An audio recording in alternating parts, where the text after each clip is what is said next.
Hey, everyone, and welcome to the Prater podcast, where our aim is to connect our global family of churches with our executive director. Mark, you are traveling once again next week, headed to Colorado, I believe, for the executive committee annual retreat. Let's talk about what you guys are going to be discussing next week. But before we do that, can you refresh our guys' memories on who's on the committee and what the executive committee's role is in Sovereign Grace? Yeah, I leave Monday morning for Colorado Springs, where the retreat's being held. It's going to be good to be together again, because last year as an executive committee, we needed to meet via Zoom because of COVID. So it's really going to be good to be together with these men. The men that serve on the executive committee, 9 elders in Sovereign Grace: Ken Mellinger, who's the chair; Dave Odom, who's the vice chair; Wayne Brooks, Andy Farmer, Bruce Chick, Abelardo Munoz, Brian Chesmore, Steve Teeter, and Tony Walsh. Tony was chosen by the executive committee to fill Walt Alexander's seat, who left that committee when he was affirmed by the Council of Elders for the theology committee. And Tony is being nominated by the nominating committee as an executive committee nominee that the Council of Elders will get in a few weeks here for a full 4-year term on the committee. So those are the men that serve on the committee, and they play a very important role in Sovereign Grace. They essentially oversee and evaluate myself and the leadership team. They also give me just wonderful input on a number of things that we will discuss next week, and actually input throughout the year. And what I want our guys to know is that these men aren't just going through the motions. They are fulfilling their responsibilities very genuinely, and work hard and earnestly fulfilling those responsibilities. And I just thank God for them. The input I'll get next week, the encouragement I'll get next week, the evaluation I'll get next week for myself and for the leadership team has always been helpful. And so I thank God for them, and just grateful for that accountability and that oversight that the leadership team enjoys. Yeah, I think we all thank God for those men. It's not an easy job. I've observed there's a lot of work, time, hours, sacrifice to fulfill that role. So grateful for the executive committee guys. What kinds of things will you be discussing and working through at the retreat?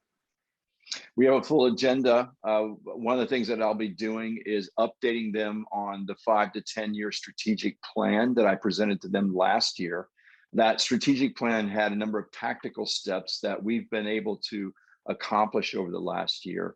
And so I want to give them an update on the progress of that plan. And in light of that progress, I'm going to also present to them an updated 5 to 10 year strategic plan because of the progress we made over the last year. So we'll talk about that.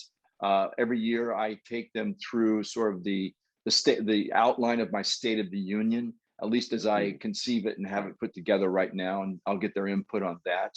And then Ken has asked me, as the chair, Ken has asked me to do a review of our departments in Sovereign Grace. So there's 7 departments: administration, music, theology, church planting, church development, communications, and emerging nations. So I'll be giving department updates on each of those. And I will be also in those updates, especially under the emerging nations update, giving an annual update on each of our development funds. Well, actually just the Latin American Development Fund, because it's been established for a year now. That's a part of the accountability process we put in place for that development fund. So that'll be reviewed by the executive committee.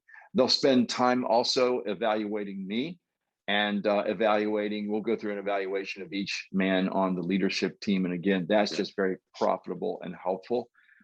We will also review the next fiscal year budget. One of the things they're required to do, according to the BCO, is actually approve the next fiscal year budget. So Tommy Hill and I will be presenting that budget, answering any questions, and hopefully that does get approved. The other thing that'll be discussed sort of related to finances is last year, the Council of Elders approved a new business motion asking the executive committee to take a look again at our current giving plan in our partnership agreement, where a church gives 10%, the first 5% goes to Sovereign Grace Central, the second 5% goes to the region. Is that working? And do they have any recommendations for the Council of Elders for any potential changes to that plan? That'll be discussed as well. And then we'll do any legal updates. There's a number of BCO amendments that will be reviewed.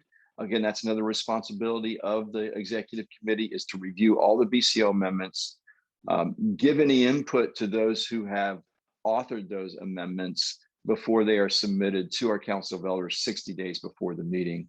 And these BCO amendments really reflect a number of things we've been doing over the last year. Of the BCO amendments related to the Global Partnership Plan, the BCO amendments that come from an adjunct or an ad hoc committee, that looked at our adjudication process and I think are bringing a number of improvements there.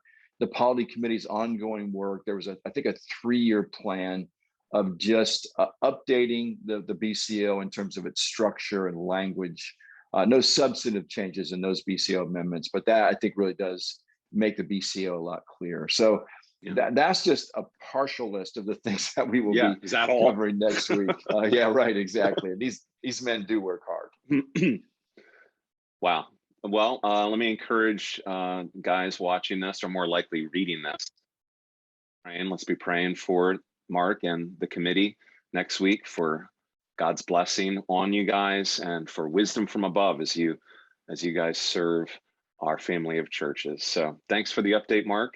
We may or may not do a podcast next week. It depends on how busy or what time you can make during your busy schedule at the retreat. So if you don't see one in your inbox 2 weeks from now, you'll know why.